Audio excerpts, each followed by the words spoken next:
Assalamualaikum warahmatullahi wabarakatuh. Perkenalkan, nama saya Desya Fitri Azhara Priyono dengan NIM 21962586, kelas 21 Ilmu Komunikasi 5 Universitas Amikom Yogyakarta. Hari ini saya akan mempresentasikan tentang sistem perfilman Indonesia, dikarenakan untuk memenuhi tugas ujian akhir semester mata kuliah Sistem Komunikasi Indonesia. Dikarenakan tentang sistem perfilman Indonesia ini sangatlah luas sekali, saya di sini akan memberikan sedikit penjelasannya tentang perfilman dan sejarah film. Perkembangan bioskop di Indonesia mengalami pasang surut. Bioskop pertama kali dikenal masyarakat Indonesia pada 5 Desember awal tahun 1900-an. Pada saat itu ditayangkan film disebut dengan pertunjukan gambar hidup di Kebon Jahe, Tanah Abang.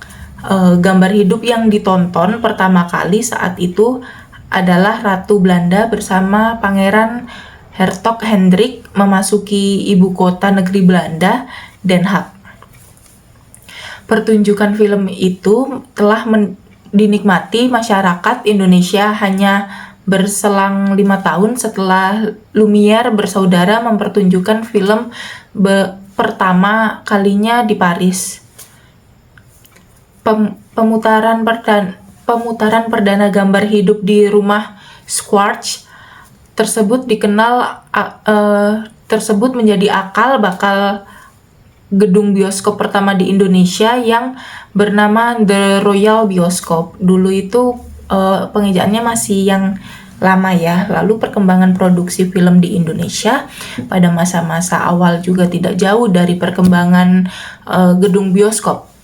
Garin Nugroho dan Diana Herlina membagi perkembangan film di Indonesia 6 pembakan menjadi 6 periode, yaitu yang pertama awal tahun 1900-an sampai 1930 disebut sebagai tahapan seni urban. Yang kedua 1930 sampai 1950 yang merupakan tahapan perkembangan film sebagai hiburan di tengah depresi ekonomi dunia. Lalu ada berikutnya periode 950 sampai 1970 yang disebut sebagai ketegangan ideologi. 1970 sampai 1985 yang disebut sebagai globalisme. Lalu ada 1985 sampai 98 yang disebutkan sebagai periode krisis di tengah globalisasi. Tidak hanya awal tahun 90-an saja, sangat banyak periode perfilman di Indonesia yang tentu saja pada saat itu pasti menjadi buah bibir masyarakat Indonesia. Contohnya seperti pada awal tahun 2000-an sampai pertengahan 2010 itu banyak sekali film-film Indonesia yang rating usianya itu tinggi seperti 21 plus atau 18 plus seperti itu. Itu dikarenakan dan periode-periode itu film Indonesia dinyatakan sangat jatuh atau gagal dikarenakan banyak sekali film-film yang mengandung unsur pornografi.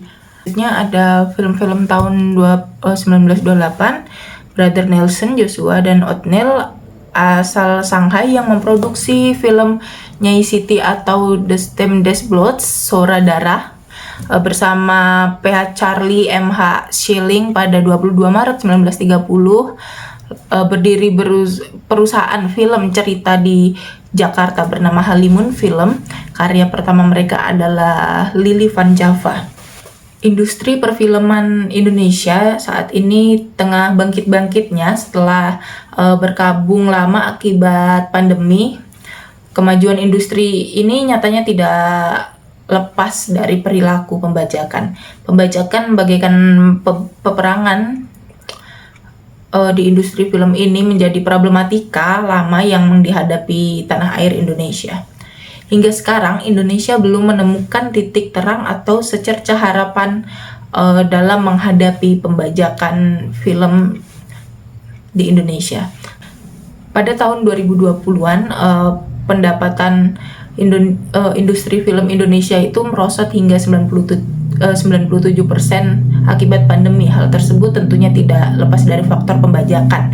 Ketua Umum Asosiasi Produser Film Edwin Nazir mengatakan bahwa setiap tahunnya industri film nasional mengalami kerugian mencapai sekitar 5 triliun akibat pembajakan yang ada di Indonesia ini.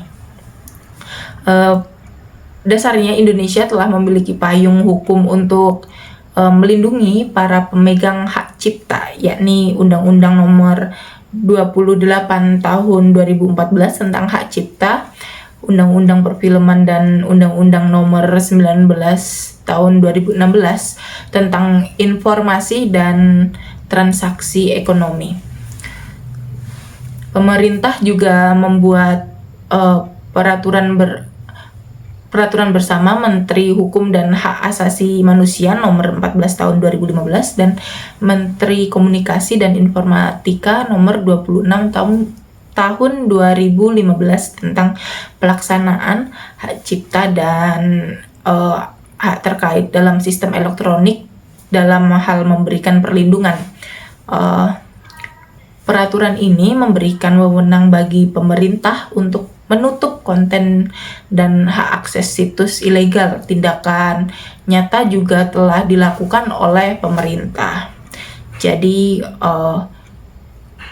itu tadi secercah problematika perfilman Indonesia, pembajakan yang seperti teman-teman mungkin ketahui karena banyak sekali ya, seperti pembajakan yang ada di Telegram atau mungkin website-website di internet. Sebagai mahasiswa ilmu komunikasi tentunya harus pintar-pintar juga untuk memilih platform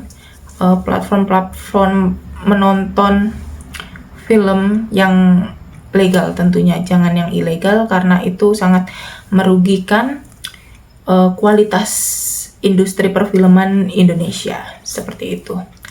Jadi itu tadi sedikit penjelasan dan studi kasus yang saya sampaikan untuk teman-teman. Terima kasih sudah mendengarkan.